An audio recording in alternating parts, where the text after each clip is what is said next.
আগবঢ়াবলৈ লৈছোঁ পোহৰ প্ৰতিফলন আৰু প্ৰতিসৰণ লাইট ৰিফ্লেকশ্যন এণ্ড ৰিফ্ৰেকশ্যনৰ চতুৰ্থ অংশটি।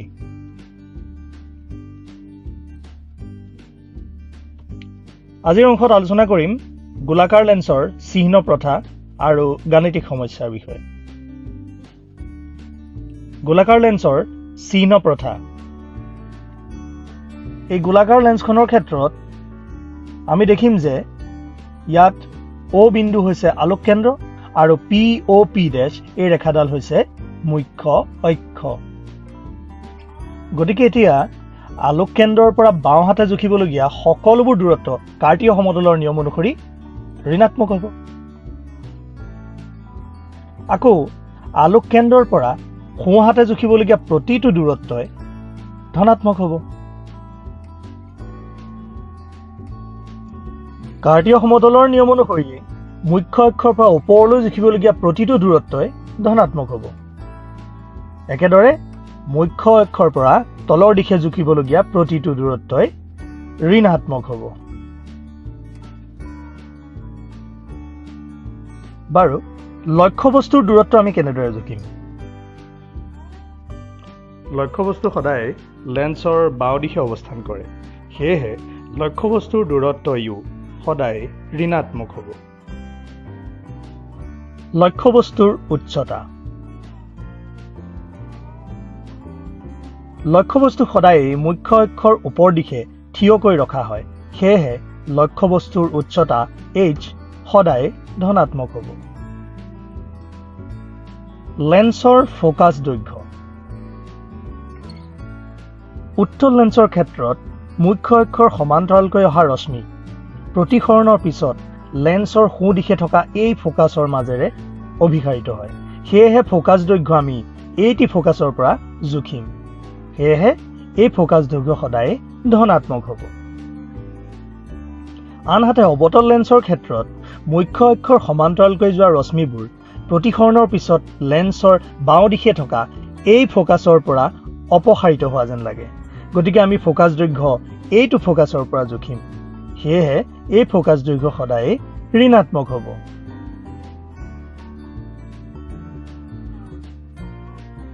প্ৰতিবিম্বৰ দূৰত্ব।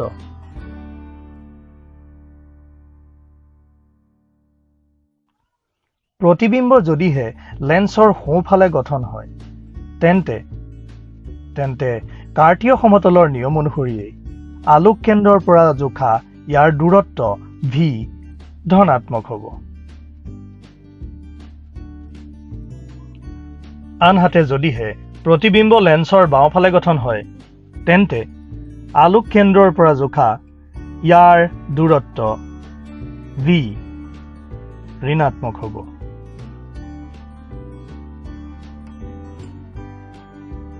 প্ৰতিবিম্বৰ উচ্চতা। প্ৰতিবিম্ব যদিহে ওলোটা হয়, আমি জানো যে লক্ষ্যবস্তু সদায় মুখ্য অক্ষৰ ওপৰৰ দিশে থিয়কৈ ৰখা হয়, গতিকে কোনো প্ৰতিবিম্ব যদি মুখ্য অক্ষৰ তলৰ দিশে ওলোটাকৈ গঠন হয় সেয়ে হৈছে ওলোটা প্ৰতিবিম্ব। সেয়েহে কাৰ্টীয় সমতলৰ নিয়ম অনুসৰি এই প্ৰতিবিম্বৰ উচ্চতা h' ঋণাত্মক হ'ব।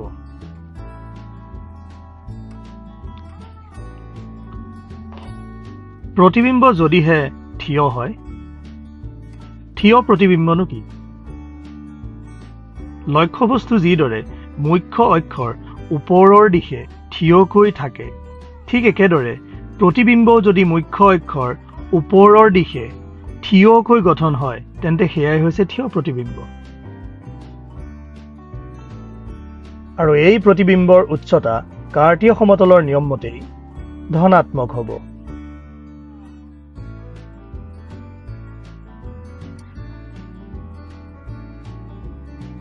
এতিয়া আমি আগবাঢ়ো এটা অতিকৈ গুৰুত্বপূৰ্ণ বিষয় বিবৰ্ধন বুজিবৰ কাৰণে। সৰল ভাষাত বিবৰ্ধন হৈছে প্ৰতিবিম্বৰ আকাৰ আৰু লক্ষ্যবস্তুৰ আকাৰৰ এক অনুপাত। গতিকে প্ৰতিবিম্বৰ উচ্চতা h' আৰু লক্ষ্যবস্তুৰ উচ্চতা hৰ অনুপাতেই হৈছে বিবৰ্ধন গতিকে m is equal to h dash by h এতিয়া আমি চাওঁচোন বাৰু প্ৰতিবিম্বৰ দূৰত্ব v আৰু লক্ষ্যবস্তুৰ দূৰত্ব u ৰ মাজত কেনে ধৰণৰ সম্পৰ্ক আছে চাওঁ আহা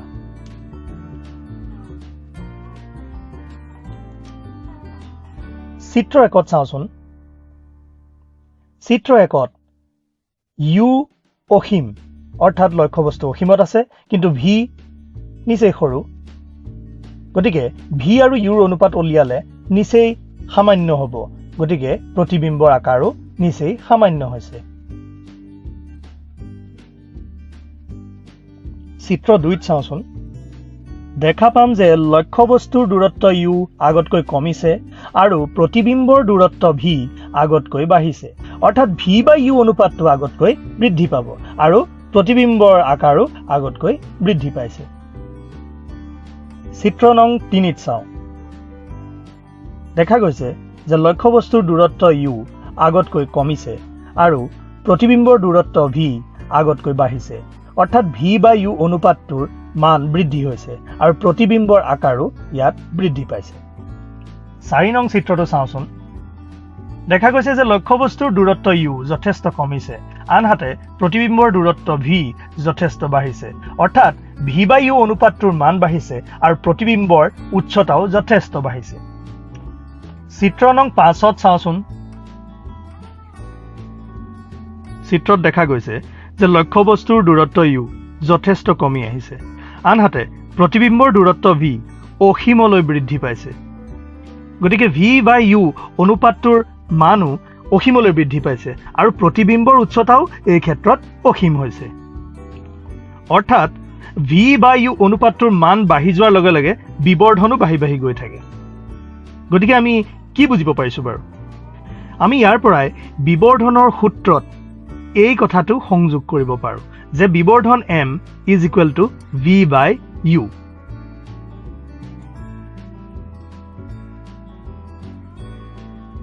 মৰমৰ ছাত্ৰ-ছাত্ৰীসকল আজি আমি আগবঢ়োৱা পাঠটিৰ এটা পৰ্যালোচনা কৰোচোন আহা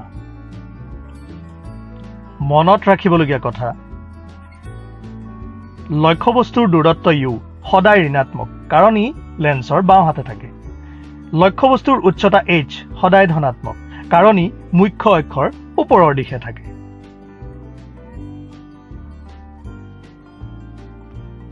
উত্তল লেন্সৰ ফোকাস দৈৰ্ঘ্য f সদায় ধনাত্মক হয় কিয়নো উত্তল লেন্সৰ ক্ষেত্ৰত মুখ্য অক্ষৰ সমান্তৰালকৈ অহা ৰশ্মিবোৰ প্ৰতিসৰণৰ পাছত লেন্সৰ সোঁহাতে থকা ফোকাসটোলৈ অভিসাৰী হয় গতিকে সোঁহাতে থকা ফোকাসটোৰ দৈৰ্ঘ্য জুখিলে সি ধনাত্মকেই হ'ব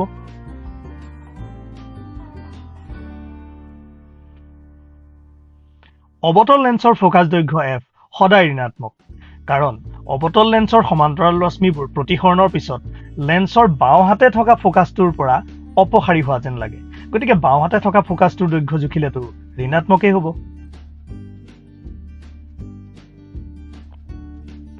হট প্ৰতিবিম্বৰ দূৰত্ব v সদায় ধনাত্মক তাক আমি এনে ধৰণৰ ক'ব পাৰো যে প্ৰতিবিম্বৰ দূৰত্ব যদি ধনাত্মক হয় তেন্তে হি হট প্ৰতিবিম্ব অৰ্থাৎ হট প্ৰতিবিম্ব হলে দূৰত্ব সদায় ধনাত্মক হয় আৰু ধনাত্মক দূৰত্ব হলে প্ৰতিবিম্ব সদায় হট হ'ব গতিকে এই ধৰণে আমি কথাবিলাক মনতে জুকিয়াই ল'ব পাৰো অহট প্ৰতিবিম্বৰ দূৰত্ব v সদায় ঋণাত্মক এই কথাটোকে আমি আন ধৰণেও ক'ব পাৰো যে প্ৰতিবিম্বৰ দূৰত্ব v যদি ঋণাত্মক পাওঁ তেন্তে হি এটা অহট প্ৰতিবিম্ব হ'ব গতিকে প্ৰতিবিম্বৰ দূৰত্বটোৰ পৰা আমি তাৰ প্ৰকৃতি গম পাই যাব পাৰো ওলোটা প্ৰতিবিম্বৰ উচ্চতা h dash সদায় ঋণাত্মক হ'ব কাৰণ হি মুখ্য অক্ষৰ তলৰ দিশে থাকে অৰ্থাৎ h dash ঋণাত্মক হলে প্ৰতিবিম্ব ওলোটা আকৌ থ্ৰিয় প্ৰতিবিম্বৰ উচ্চতা h dash সদায় ধনাত্মক অৰ্থাৎ h dash ধনাত্মক হলে প্ৰতিবিম্ব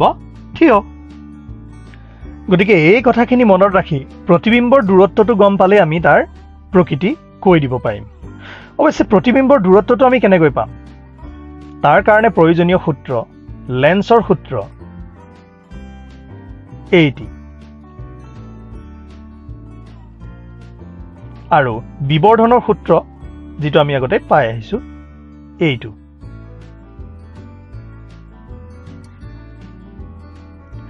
এতিয়া আগবাঢ়ো এটি গাণিতিক সমস্যা সমাধানৰ বাবে।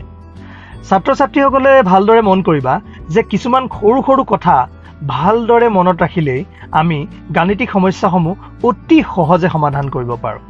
গতিকে তোমালোকে এই ক্ষেত্ৰত ভালদৰে মন দিবা। সমস্যাটো হ'ল 5 চেণ্টিমিটাৰ উচ্চতাৰ বস্তু এটা 10 চেণ্টিমিটাৰ ফোকাছ দৈৰ্ঘ্যৰ অভিসাৰী লেন্স এখনৰ পৰা 25 চেণ্টিমিটাৰ দূৰত্বত ৰখা হ'ল। ইয়াত গঠন হোৱা প্ৰতিবিম্বৰ অৱস্থান, আকাৰ, প্ৰকৃতি নিৰ্ণয় কৰা। এতিয়া প্ৰথমে আমি প্ৰশ্নটো ভালদৰে চালি জাৰি চাওঁ। 5 চেণ্টিমিটাৰ উচ্চতা, অৰ্থাৎ আমি ইয়াত h পালোঁ 5 চেণ্টিমিটাৰ। 10 চেণ্টিমিটাৰ ফোকাছ দৈৰ্ঘ্য বুলি দিছে, গতিকে f পালোঁ 10 চেণ্টিমিটাৰ। কিন্তু লেন্সখন অভিসাৰী অৰ্থাৎ উত্তল, গতিকে f হ'ব +10। 25 চেণ্টিমিটাৰ দূৰত্বত লক্ষ্যবস্তু আছে, গতিকে u পালোঁ 25 চেণ্টিমিটাৰ। এতিয়া আমি সমাধানৰ দিশে যাওঁ। দিয়া আছে লক্ষ্যবস্তুৰ দূৰত্ব u 25 চেণ্টিমিটাৰ, আৰু আমি জানো যে লক্ষ্যবস্তু সদায় লেন্সৰ বাওঁহাতে থাকে, গতিকে ই হ'ব -25। ফোকাছ দৈৰ্ঘ্য f 10 চেণ্টিমিটাৰ আৰু উত্তল দাপোন হোৱা হেতুকে এই ফোকাছ দৈৰ্ঘ্য ধনাত্মক। লক্ষ্যবস্তুৰ উচ্চতা h 5 চেণ্টিমিটাৰ আৰু ই সদায়, গতিকে প্ৰতিবিম্বৰ দূৰত্ব v কিমান? এতিয়া আমি লেন্সৰ সূত্ৰ প্ৰয়োগ কৰি প্ৰতিবিম্বৰ দূৰত্ব নিৰ্ণয় কৰিম। এই ক্ষেত্ৰত আমি u আৰু f এই দুয়োটা ৰাশি আমাৰ জ্ঞাত, গতিকে আমি এই জ্ঞাত ৰাশি দুটাৰ মান বহুৱাই অজ্ঞাত ৰাশি ভিৰ মান নিৰ্ণয় কৰিম।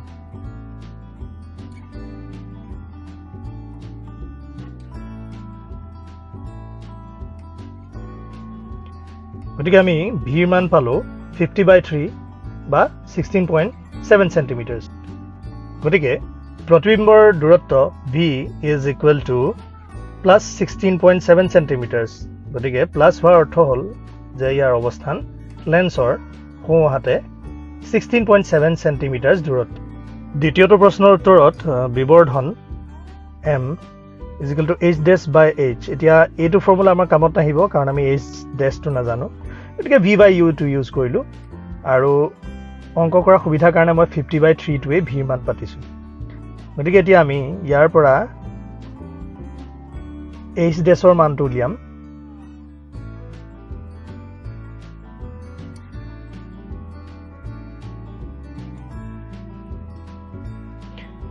এটাকে h' is equal to -3.3 centimetre.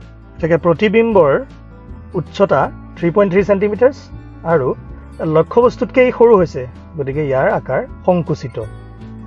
প্ৰতিবিম্বৰ প্ৰকৃতি চাওঁ। প্ৰতিবিম্ব আমি ভিটো পাইছিলোঁ পজিটিভ 50/3 প্লাছত আছিল, গতিকে সি লেন্সৰ সোঁহাতে গঠন হৈছে, সৎ প্ৰতিবিম্ব। চাবলগীয়া দ্বিতীয় কথাটো হ'ল যে h' সেইটো কি আছে? দেখিলোঁ ঋণাত্মক আছে, তাৰ অৰ্থ হ'ল ই মুখ্য অক্ষৰ তলৰ ফালে গঠন হৈছে। গতিকে মুখ্য অক্ষৰ তলৰ ফালে হোৱা মানে কি আৰু ওলোটা হ'ব। গতিকে আমি এই সৰু সৰু কথাকেইটা চাই আমি গম পাই যাম যে কোনটো প্ৰতিবিম্বৰ প্ৰকৃতি কেনেকুৱা। বিবৰ্ধনৰ পৰা যে প্ৰতিবিম্বৰ প্ৰকৃতি অতি সুন্দৰকৈ বিশ্লেষণ কৰিব পাৰি, তাকে তোমালোকৰ আগত মই দাঙি ধৰিব বিচাৰিছোঁ। তোমালোকে ভালদৰে মন দিবা। এয়া আমাৰ বিবৰ্ধনৰ সূত্ৰ। এই বিবৰ্ধনৰ সূত্ৰত h টো সদায় ধনাত্মক হয় আৰু u টো সদায় ঋণাত্মক হয়। গতিকে বিবৰ্ধন m যদি ঋণাত্মক হ'বলৈ হয়, প্ৰথম কথা ঋণাত্মক হ'বলৈ হয়, তেতিয়াহ'লে h' সদায় ঋণাত্মক হ'ব, অৰ্থাৎ ওলোটা প্ৰতিবিম্ব পাম, আৰু v সদায় ধনাত্মক হ'ব, অৰ্থাৎ সৎ প্ৰতিবিম্ব পাম। অৰ্থাৎ m ঋণাত্মক হ'লে প্ৰতিবিম্ব হ'ব সৎ আৰু ওলোটা। আকৌ m যদি ধনাত্মক হয়, তেন্তে আমি h পাম ধনাত্মক, অৰ্থাৎ থিয় প্ৰতিবিম্ব, আৰু v হ'ব এই ক্ষেত্ৰত ঋণাত্মক, অৰ্থাৎ অসৎ প্ৰতিবিম্ব পাম। গতিকে m ধনাত্মক হ'লে প্ৰতিবিম্ব হ'ব অসৎ আৰু থিয়। গতিকে বিবৰ্ধন ঋণাত্মক হ'লে প্ৰতিবিম্ব হয় সৎ আৰু ওলোটা, আৰু বিবৰ্ধন ধনাত্মক হ'লে প্ৰতিবিম্ব হয় অসৎ আৰু থিয়। বুজিলা নিশ্চয়? একেবাৰে শেষত আমি লেন্সৰ ক্ষমতাৰ বিষয়ে কিছু কথা জানি লওঁ। লেন্সৰ ক্ষমতা হৈছে লেন্স এখনৰ পোহৰ ৰশ্মিক অভিসাৰী নাইবা অপসাৰী কৰিব পৰা সামৰ্থ্য আৰু ই হৈছে লেন্সৰ ফোকাছ দৈৰ্ঘ্যৰ ব্যস্ত ভগ্নাংশ অৰ্থাৎ ক্ষমতা P is equal to 1/f ইয়াত f হৈছে ফোকাছ দৈৰ্ঘ্য গতিকে উত্তল লেন্সৰ ক্ষেত্ৰত f ধনাত্মক সেয়েহে 1/f অৰ্থাৎ p ও ধনাত্মক আনহাতে অৱতল লেন্সৰ ক্ষেত্ৰত f ঋণাত্মক গতিকে p ঋণাত্মক অৰ্থাৎ ফোকাছ দৈৰ্ঘ্য +4 মিটাৰ হলে ক্ষমতা p হ'ব +0.25 ডায়োপ্টাৰ য'ত ডায়োপ্টাৰ লেন্সৰ ক্ষমতাৰ SI একক ভালদৰে বুজিবলৈ ভিডিঅ'টো পজ বা ৰিৱাইণ্ড কৰি চাব পাৰা ধন্যবাদ